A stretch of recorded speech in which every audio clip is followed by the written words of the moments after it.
and the school was closed by the Nazi regime in 1933, if I recall correctly. I wasn't there, this was bullshit, do it again, please.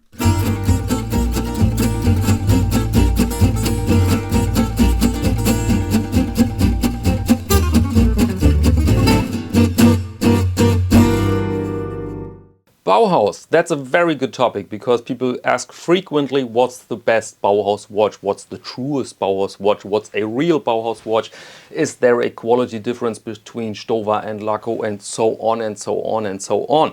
And after some years experience with watches, and especially with German watches, with many Bauhaus-inspired watches, I think I'm competent enough now to share my knowledge and my experience with you, in case you are in need of a Bauhaus watch, you want to add that classic to your collection. And before we go into detail, let's define briefly what do we mean with Bauhaus. And it's very simple. Bauhaus was a school in Dessau, Germany in the 20s and 30s.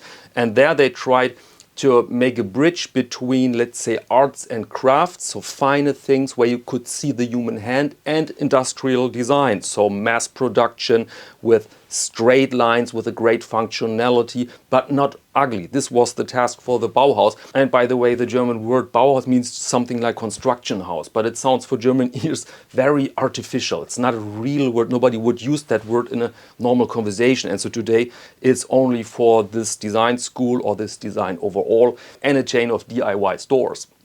And interesting to know is also that Bauhaus was a reaction to Art Nouveau. So a very rich style where you found all these ornamental forms and all these curves, and it looks a bit steampunky and a bit fantasy-like. And when you see a single piece of Art Nouveau, then often it looks very appealing. But imagine yourself in a living room filled with furniture made by the Art Nouveau principles, or an entire hotel. And I think this could be very overwhelming. This could be lead to some sort of exhaustion. And so I think it's very understandable that people back then wanted something fresh, something new, and this was Bauhaus.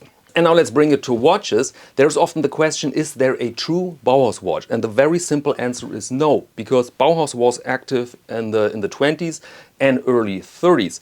They created buildings and furniture and everything you can put on a table, but they didn't create watches. And now you could argue, but what's with Maxbill, that famous designer in collaboration with Junghans? And that's true, he actually created watches, but in the 50s and 60s. And in the 50s and 60s, the Bauhaus art school was history, was long gone. So Maxbill took some inspirations there, but he didn't create the official Bauhaus watch. And that's very relaxing, I find, so we don't have to see this with an academic strength, so we can just jump right into our 5 watches now. And I will give you the rough specs, and I'd like to point out what I find special here, and for which personality, which watch is the best pick in my opinion, okay? And all of these watches are pretty much, with one exception, pretty much mid-tier, so in reach for everybody. And my first pick here is in fact the Junghans Maxbill. There are many models out there, many varieties, but I've picked the Junghans Maxbill Automatic with a 38mm case because I think it's a crowd pleaser and it delivers so much. You have, of course, the typical elements of Bauhaus. So you have this typical font, you have an appearance which is uncluttered, which is rather pure, and you see a great functionality. And this watch avoids the preconception that a Bauhaus watch must be boring, because look at that dial closely and you will find that it is a fairly complex thing. But all the single elements are arranged so carefully and with so much knowledge that you have an overall very uncluttered impression. And notable here is also that they've paired this watch with a modern case form, because later we will see that the typical Bauhaus case is more a building than a watch case. But here you have a slender and nice modern case. You have a sapphire crystal, so also a modern component, and you have an automatic movement made by Silitta, so also very contemporary. And we have some nice dimensions. As said, 38mm is the case diameter, and the thickness is only 10mm, which is also very typical for these watches, and this creates the elegant and functional look. And this watch retails at 1,395 euros, and without VAT in US dollars we are around 1,260, so solid middle class. And so this watch is really for somebody who wants it all design wise, so the numerals, the famous 4 for example, and the vibe of Bauhaus, but paired with modern components and with hassle-free things like the sapphire crystal with a rounded case, so everything else is a bit modern, a bit pleasant. And I think this is the reason why the Junghans Maxbill automatic is such a crowd pleaser, and this really for a reason. There's no hype behind it. They really see quality and a lot of charming details. And our next watch here comes from Laco, and this is the Classics Brandenburg. There's a strange thing. They have the Brandenburg and the Plauen, and these are similar watches. The only difference is the strap, brown strap and black strap. Don't ask me why they've done that. I have no idea. You can order the Brandenburg with a black strap and the Plauen with the brown. Doesn't make sense at all. But it's a very interesting watch because it delivers again all these nice elements we connotate with a Bauhaus watch. The first time we have these radial numerals here, and the entire thing is more radical in a historic sense. So it has a sapphire crystal, it has a modern movement. But here, the first time you see this Bauhaus-esque case, for example, and the typical lux, here nothing is overly refined. You really can't see that one influence was industrial design here. So a bit more radical, but they executed this watch with modern sizes. So the case diameter here is 40 millimeters and the length lug to lug 48. So you have great wrist presence, and the thickness is only 9 millimeters. And this, the first time here now, creates this cookie plate impression these watches can have. And cookie plate sounds a bit negative, but I find this is a positive property of the watch. It will slide under your cuff with ease, and it will deliver this elegant and understated look. And all the other specs and components are contemporary too. So we have real blue hands, we have a water resistance of 50 meters, which I think is sufficient for a dress watch. And inside we have the Sellita SW210 hand-wound caliber to keep or to reach that flat build of the watch. So overall great piece, and the retail price here is 1,200 euros. So again, when you deduct VAT and you change in US dollars, you are around 1,090 here. And so very solid middle class watch for people who want the classic look of the dial and who want the classic form of the case and the lugs, but with a little caveat of a modern size of 40 millimeters. And one very important extra information here, I was in contact with the press department of Laco, and they told me that this watch will be out of production very, very soon. The Brandenburg and the Plauen. They have enough stock for about the next 6 months, but then production will stop. Then these models will vanish from the lineup. And so in case you like this watch, then you shouldn't wait too long. And the next watch here is the Stova Antier, and this is one of my favorites really, and this is pure as it gets, because this watch goes back to 1937, was introduced really in the 30s, and you can see that a ton of character, very pure. Again, you have all these elements from the Bauhaus design language, the numerals, the clear design. You have the typical case, you have the typical lux, and you have a typical size.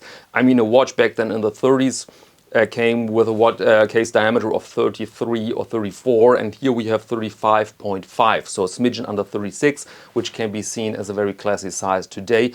And the length is 44.6, so we have very nice and pleasant sizes. Lug width is 18, so you can pair it with an elegant strap. Has a sapphire crystal though, and also a modern movement. This is the Peugeot 7001 hand-wound caliber that keeps the watch flat and keeps it very, very understated. But I had this watch, this particular piece on a wrist, and it creates a ton of character and really impact. Sounds small, but the impact is really visible. And the retail price here is again 1,200 euros, same price like our Laco, so 1,090 US dollars. And we can use this for a little foray. Which brand is somewhat better, Laco or Stowa?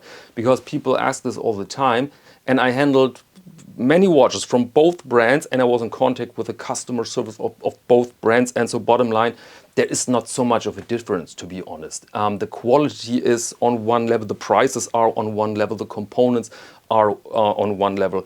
There's even a rumor that both companies buy their cases from another company in Germany. I cannot confirm this, but I'm pretty sure that these companies are in close contact. I'm pretty sure that Laco knows every screw by name that is in a Stowa watch and vice versa, because they are direct competitors, okay? And so if you really like that Stowa and you think, is this the brand to go, or should I consider that Laco? If you like that Stowa, buy it, and vice versa. There's not so much of a difference. And the next pick here comes from Nomos, and this is the Nomos Tangente, and here you can add a bit of luxury. And again, you find many variants on in their shop, many varieties with very different looks, but I really think that this reference, the 101, is the reference to go if you want the pure vibe of Bauhaus, because Again, you have it here, all these beautiful numerals, the uncluttered dial, and especially the case with the locks. Everything here is very refined. A bit more pricey. We're looking here at 1,780 euros, so around 1,500 US without VAT. And they deliver this watch with a hand-wound caliber. This is the DUW 4001 in-house caliber, hand-wound caliber, which allows a super slender build here of 6.2 millimeters. And so you have something very small, very delicate, with a water resistance of only 30 meters, but it delivers more impact than the spec sheet tells you. Okay, our first 4 watches were a bit in the middle class price-wise. I would make a little exception for our Nomos Tangente with these 1,780, but the other watches were rather middle class, which makes perfect sense because Bauhaus was, as mentioned, was inspired by industrial design with great functionality. So the focus on functionality and not on jewelry. But I think we need some or one affordable piece for people with a super tight budget, and this could be the Zeno watch Basel Bauhaus numbers. I don't have direct experience with this model, but I've heard it from other people that they recommend it because, again, you have the typical ingredients here, the numerals, the case, and the uncluttered form, and it is a Swiss-made watch, but it is powered by a quartz, by an ETA 902 quartz movement, so a solid modern thing, and it brings the price down to 385 euros, so in US dollars, what is it, around the 300 mark, and with some discounts I think you could pick it up for even less. And so again, a very solid package on a budget and with very contemporary numbers, because we have a case diameter here of 40 millimeters, a length lug to lug of 40, what was it, 45.7, and a height of 7. So again, this cookie plate thing, but again, I find it, I tell you this in a positive way, because it will go nicely under your shirt cuff, despite the contemporary size of the watch. Alright, and these were my 5 picks. And now I'm very curious, what do you have in mind when you think of Bauhaus? Perhaps you have other models in mind I didn't mention here, then feel free, put them in the comments. And again, allow me 3 seconds on my own behalf to mention casebackwatches.com, the online shop that keeps everything here afloat. So in case you need a nice strap for your watch, then you can find it there. And it doesn't matter if you are located in Canada, in the United States, in Australia. Casebackwatches.com offers very low shipping rates. So you can sit in Canada and you order a strap and the shipping rate will be 6 euros maximum. All right, 6 euros. Or Australia 6 euros, Indonesia 6 euros, United States 6 euros, absolutely no problem. Only when you buy something more heavy or with more value, then the shipping rate go up to 12 euros, and I think this is still very, very competitive. And these are not the real costs. Of course, this is a bit of service to the customer. And that's all for this episode. Thank you very much for your attention, and until next time.